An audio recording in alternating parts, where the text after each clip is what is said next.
Peter, isn't it obvious? You're Spider-Man. Quote, Mary Jane Watson Parker. 20 years ago, the Maker prevented a radioactive spider from biting a young Peter Parker. He likewise prevented the creation of any other superheroes and formed a secret council to rule the world from the shadows. 5 months ago, Tony Stark sent Peter, that same radioactive spider, along with a Picotech suit and warnings of the Maker's Council. Since then, Peter has used the incredible powers granted by the spider bite to fight crime alongside a mass vigilante called Green Goblin, Harry Osborn, co-CEO of Oscorp. They met fighting an assassin hired by Wilson Fisk, the Kingpin of New York, and a subordinate of the Maker's Council. Fisk is also as owner of the Daily Bugle, Peter's boss. But so far, Peter has managed to keep his second life a secret from everyone, well, except his daughter May. Ultimate Spider-Man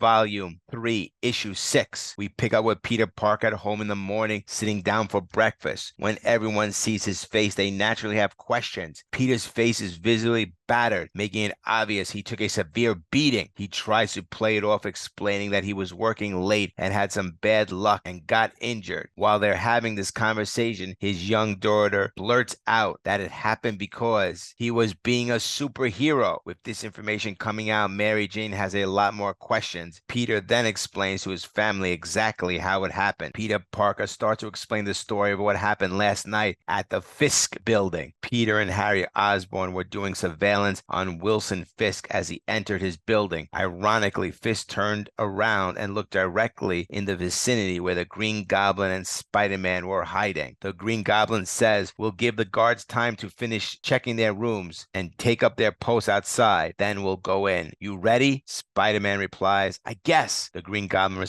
responds, "What do you mean, I guess? This is the guy behind the guy. We get to him, we get to them." Spider-Man says, "Sure, but mystery box and men in shadows aside, I've never broken into anyone's house before or broken a law, any law." The Green Goblin says, "It's a necessary evil, Peter." Spider-Man then says, "Hey, don't use my name while we're in costume. Why wear a mask if you're going to do that? Use a code name or something." The Green Goblin replies, "But we don't have code names." Spider-Man retorts, "You do. You're the Green Goblin. That's what everyone's been calling you." At this moment, Harry Osborn officially adopts the code name, the Green Goblin. Spider-Man gathers the courage to do what needs to be done. The ambush of Wilson Fisk, the Kingpin, begins as the Green Goblin says, "Let's go." Spider-Man lists the laws he's breaking and entering, destruction of property, assault. Peter Parker has never committed a crime before as the Green Goblin and Spider-Man swing and glide respectively over Wilson Fisk's home. They come crashing through the windows. Wilson Fisk, with a tone of irony, says, "Oh, company, what a surprise. Can't you see how surprised I am?" Kingpin is pouring himself a drink as he starts talking to the two superheroes. He tells them that Manhattan is his and that every camera within a 3-block radius feeds into his building. He is aware that they have been watching him for days and was beginning to wonder when they were going to invite themselves in or if he would have to invite them in himself. Kingpin was expecting them and asks, "What do you want?" The Green Goblin replies, "I know you answer to someone, that all this goes much deeper than it appears, and we're here to find out who that is." Kingpin questions how they learned something like that, and the Green Goblin tells him, "Your assassin told me. The assassin is Bullseye from the last issue." Spider-Man is surprised about the means the Green Goblin went to get this information. William Fisk does not seem concerned about the torture, noting that it wasn't even his guy. He adds, "The lesson there is if you want something done, do it yourself." The Kingpin presses a button, locking the Green Goblin and Spider-Man in a cage with him, Wilson Fisk. The Kingpin is not afraid of the Green Goblin or Spider-Man. In fact, he is absolutely sure he is stronger and faster and will beat them. He picks up a table and throws it at the superheroes. Spider-Man goes full defense, his spider senses warning him about the table, but the Green Goblin is not so lucky as the table hits him straight on. Spider-Man then tries to attack by webbing the Kingpin's face. As Spider-Man jumps on the Green Goblin's back, striking at him, it means nothing. The Kingpin easily takes Spider-Man off his back, grabs him by the neck, and prepares to punch him. The Kingpin's hands are huge, and his strength is superhuman. Spider-Man questions, "You could have killed the Green Goblin," and the Kingpin coldly replies, "That is the idea." Just as Spider-Man was about to receive the final death blow, the Green Goblin hits the Kingpin